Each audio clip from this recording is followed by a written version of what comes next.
Hi කොහොමද ඔයාලට? ඉතින් මං හිතනවා ඔයාලා හොඳින් ඇති කියලා. මම පුංචි vlog එකක් ගෙනාවා. මේ අපි පසුගිය සතියක ගිය ගමනක්. ඉතින් අපි ගියා රාගම තේරක්ත පල්ලි. පුංචි පැංචෝ දෙන්නයි අපේ අම්මයි හස්බන්ඩුයි මායි. ඉතින් හුඟ කාලෙකින් තමයි අපි මේ පල්ලි ගියේ. ඉතින් ලස්සන පුංචි වීඩියෝ ක්ලිප්ස් ටිකක් මම ගත්තා. ඉතින් හරියම ලස්සනයි මේ පල්ලිය. පුංචි කාලේ නම් ගොඩාක් වෙලාවට මෙහෙට මම එනවා.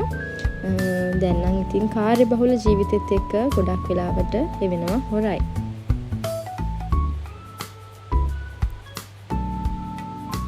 නිදහසේ ආගම ගැන පොඩ්ඩක් අපේ පැංචෝ දෙන්නටත් කියලා දීලා, ඒ දෙන්නා නම් ඉතින් බෞද්ධ.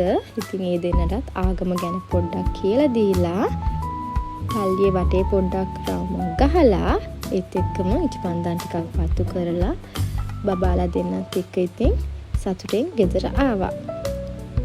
ඉතින් බලන් හිටපු හැමෝටම ගොඩක් ස්තුතියි. ආදරේ ජේසු පීටයි.